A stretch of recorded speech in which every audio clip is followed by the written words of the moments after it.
Are you at your point where you think you've hit your bottom, or maybe that there's just no way you're ever going to feel like things can change? I was like that. I really was. And I want you to know, my name is Bromo, by the way. I want you to know that there is a way out. Please join us for my podcasts.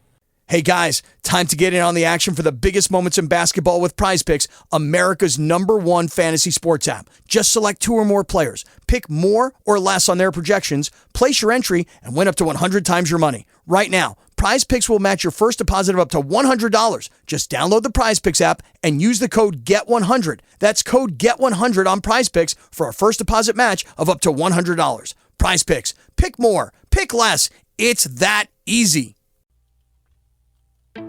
Well, hey, my name is Bromo. How is it going? It is the 25th of January, foggy here in Bismarck, which we've had a lot of fog lately, and someone once told me when I was living in Minot, North Dakota, they said if you get fog, 45 days later a blizzard comes. I'm still wondering if that is accurate or not. I guess we'll see, right? This is There Is a Way Out. This is episode number 9 already. And once again, my sobriety date is 2/17/09. Yes, I'm coming up on 15 years. I can't wait. Should I get there? We always have to say that. And I know sometimes people say, why do you say that? Well, we take each day as we come, right? And that's kind of the way it is with life anyway. But here's the thing. I don't have a certificate. I'm not a doctor or anything. You've heard me say this before. There is a way out. For me is my hope is for anyone who feels they may be on the verge of taking alcohol to that next step or addiction to the next step. Maybe they feel they have a problem. Maybe they feel that there's no way they can stop, or they have a family member or a friend member. This is what it's designed for. I'm hoping that you'll listen to it. This is my strength, hope, and experience. I have, like I said, almost 15 years experience in this. I was many times at the point where I thought there's no way in heck I could ever stop. I left you last episode where I just finished the 28-day spend dry hospital we call it spend dry, 28-day rehab, Scripps McDonald's Center. You know, I'm not even sure if it's still there anymore. Yes, it was a hospital. The rooms were nice. I had a roommate. Food was good. And we had music therapy and all of that. I get out of my 28-day stint with a letter and recommendations from my counselors, which I told you earlier, I lied to my mom saying that the counselors said this and this and this, and that I was okay to go back home.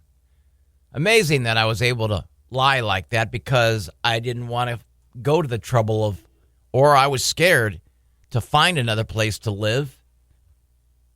Uncharted territory for me. I wanted to go back home, which was stupid. Obviously. And that's right where I drank and all of that. So I'm back home in my little routine. I've got a week to go before I am cleared to go back to work. I got the handwritten letter by my counselors, like I said. And I've now had a whole lot of idle time.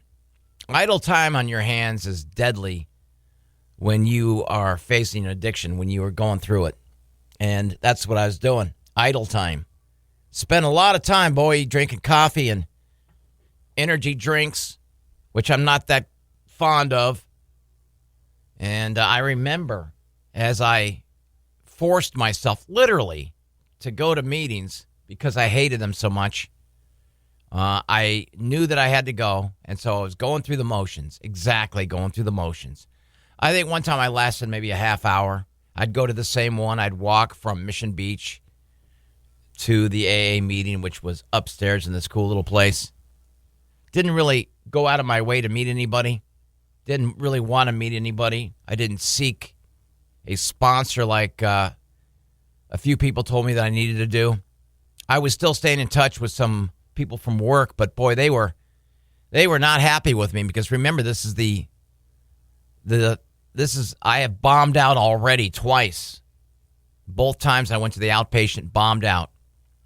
And then I went to Scripps. So they weren't too happy to have me back, but I was cleared. And I remember one of the days just being in a complete fog, trying to listen to people talk, but my mind was wandering, going somewhere else. I was in a funk. I really was. I wasn't excited about my state of life at all because you know why? I missed it. I really missed when it used to be fun to drink, when it used to be easy, when there was no pressure, when I was able to handle it as far as my body is concerned. So, leading up to the last day that I drank and went on a 2 or 3 day run, I was miserable.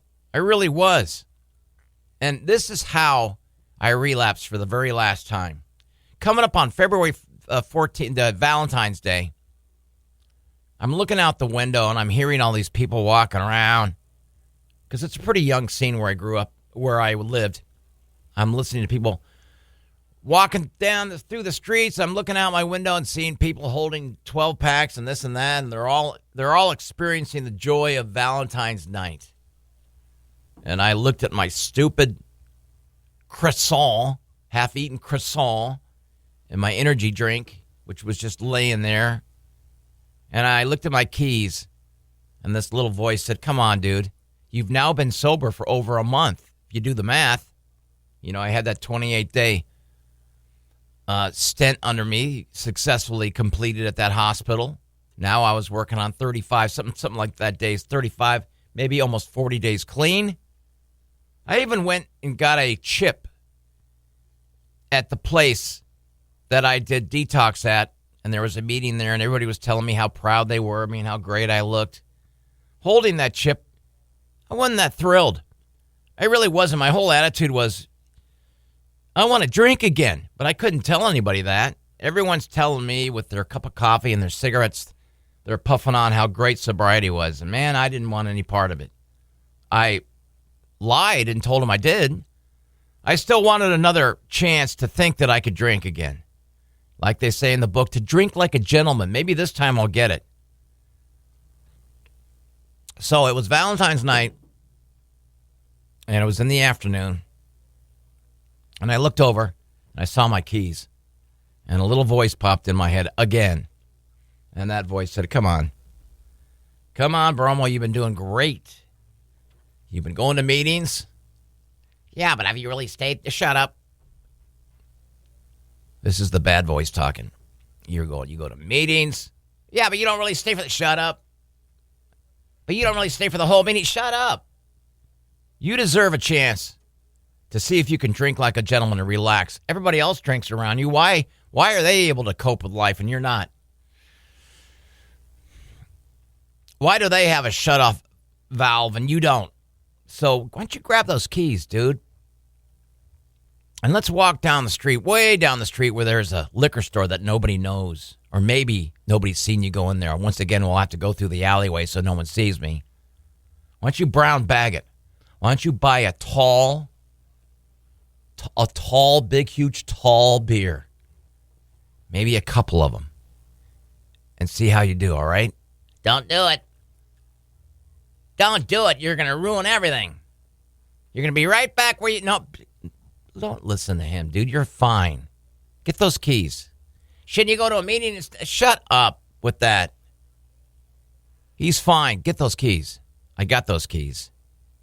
And as soon as I got those keys, and as soon as I walked out the front door, in my mind, I had relapsed. You better believe it. I had one mission only, to go and see how those 2 big, tall cans of beers I was going to buy was going to do to my body. Do it. You're going to do it.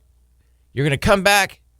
You're going to have a normal dinner. You're going to wake up tomorrow, probably have another day off, and maybe you can have another beer. Not a good idea. Well, the evil voice won out. I walked to a liquor store far away, found a couple of tall boy beers, came back, sat on my bed, looked at it, and maybe weighed the consequences of it for a second or two until I clicked it and opened it. Took my first sip, and as hokey as this sounds, I started crying. After that first sip, I started crying. Remember now, in my mind, I had already relapsed walking to the store, but this time I actually did it physically. I started crying because I knew I knew that all the horrible effects were coming. I also knew that there are no way in hell was I going to be able to drink like a gentleman. No way. Wasn't possible. So that was Valentine's that I had relapsed from my, whatever it was, 40 days sober. Remember now, 40 days sober was huge for me. That's why the evil voice thought I had it made. You got it. But the other voice, the voice of sense and reason, knew that I was just fooling myself, and that voice lost. So as I'm sipping into my first beer, we'll speed up time a little bit. The next day rolls around, and I'm right back where I was, man. Yeah. Got into my car and pretended like I was going to a meeting, which I probably maybe did for about 5 minutes, and then went over and found another liquor store that nobody around knew me, and then I filled up my cooler, and I went right back. I went right back to my room, to the hell of doing all that. Here's the crazy thing. In that time frame, when I got released from the hospital, before I relapsed on that Valentine's, and I was drinking my coffee and the phone rang, so I pushed mute. I pushed mute right when they were swearing in Obama for our president. His first time around, right when he was taking the podium, man, the phone rang. And it was my work. And it was the human resource department telling me that I'd just been laid off, let go. And she told me some details about how they'll send me some material, and they'll send me this and send me that through the mail. And as I was shocked listening to her, I asked, does this have anything to do with my disease? And she goes, oh, no, your name was on a list about 3 months ago. This was iHeart letting me go back in 2008 or whenever, 2009, that they were letting me go. So I'll tell you, in a wacky way, that kind of relieved a little bit of pressure, because I was kind of getting scared to go back to work to face all the people that I had let down for the third time or whatever. So now I've been let go. And fast forward to when I relapsed on Valentine's. I did that for a couple of days, but my body said enough. My body did not want to go back to the norm. My body said, you can't take it anymore.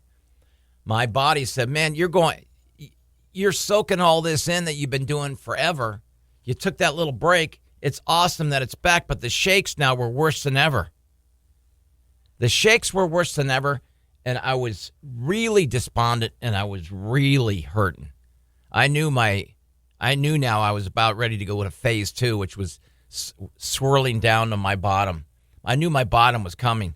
Now, was that going to mean that was going to bring death? As dramatic as I'm making it, maybe. So here's what happened. I'm sitting there in the afternoon, and I'd blown off an opportunity to go out and be with my sister who was in town. She had tried to call me. And I probably, the first time she called me a couple of days before, had said, yeah, let's make plans to do that. A couple of days later, she's trying to call me when I've relapsed, and I'm not answering the phone to anybody. So she's worried.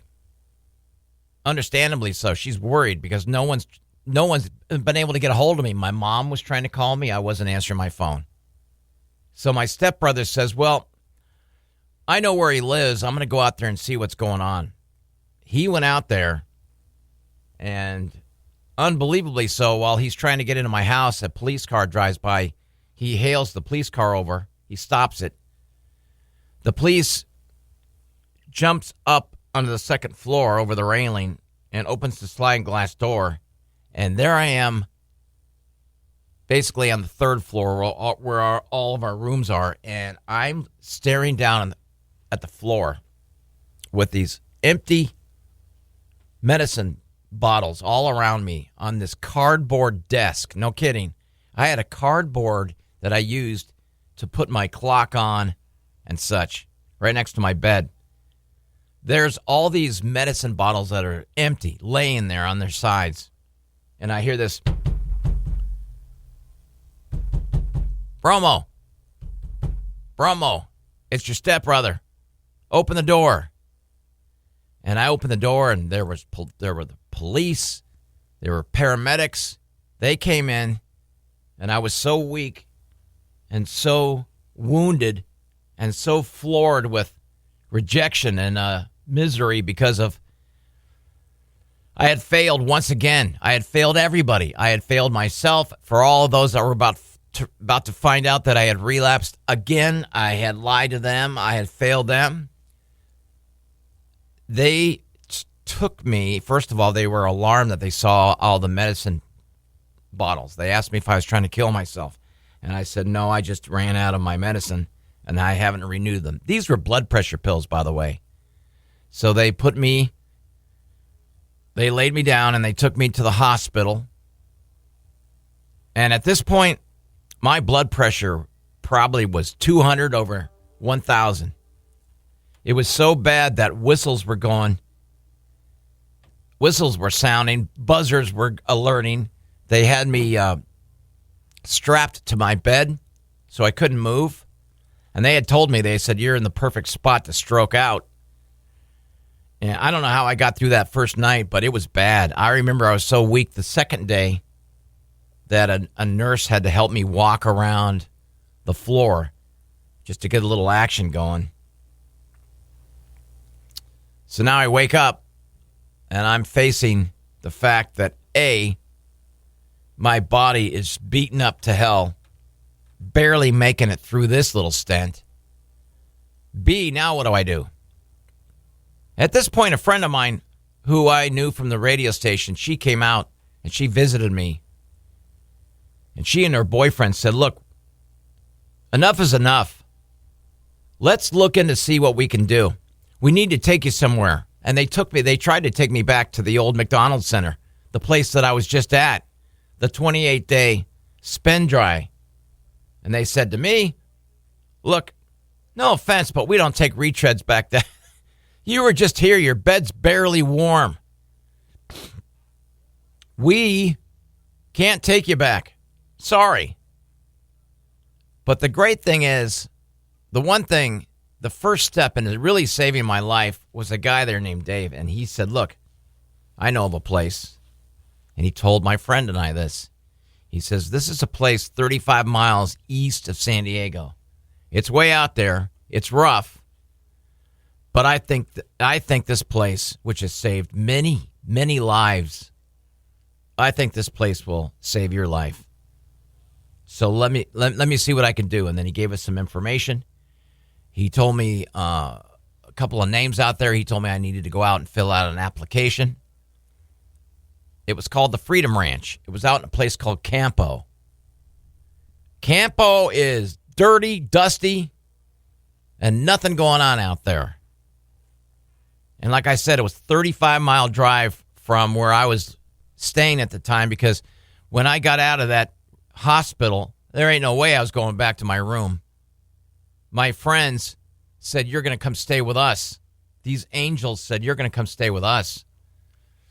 And you're not going back to that room. You're not going back to Mission Beach.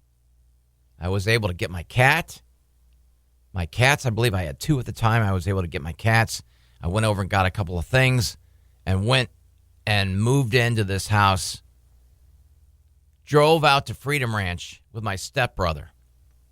And in that drive out there, as I'm getting closer to this place that's out in the middle of nowhere, as we pull into this dirty lot, I look over and I see all these big, huge guys with tattoos, smoking cigarettes, and playing horseshoes. I was scared. And I said to my stepbrother, I don't belong here. What am I doing? And he goes, I think you do. So I got out of the car and met a couple of really nice people. I filled out an application. I was now put on a list where I was going to call in every other day to see if a bed was available.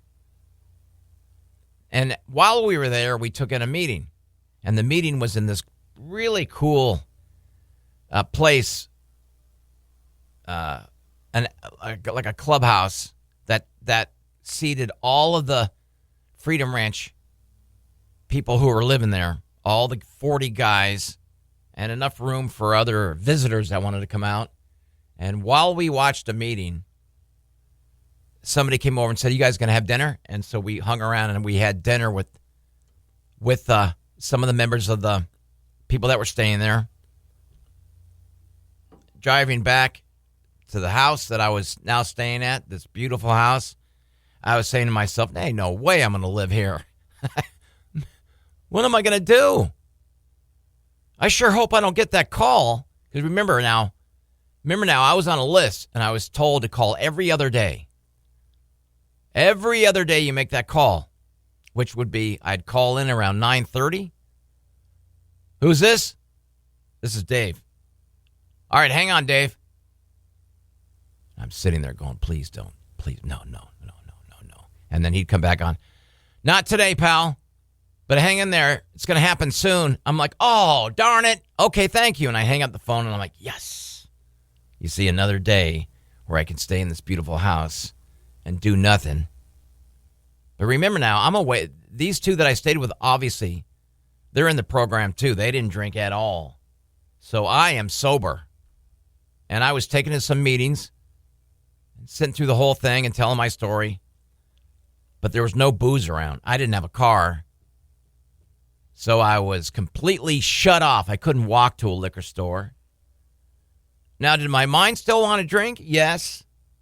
But now I'm accepting the fact that I'm about ready to go into a recovery home called Freedom Ranch, which is a 120-day facility or longer. And I have to make that call every other day. Well, I made that call maybe 3 weeks later. Was put on hold, and the guy says, "Hey, can you be here at 11 this morning?" "Yeah." "Come on in. Freedom Ranch awaits you." And let me tell you my thoughts on going to the Freedom Ranch. I was scared to death. I was on my way to my first recovery home. In my next episode, I'll tell you how the Freedom Ranch was my first step to saving my life. This is There Is a Way Out. My name is Bromo. Thank you so much for listening to this. Remember, if you think you have a problem, there is a way out.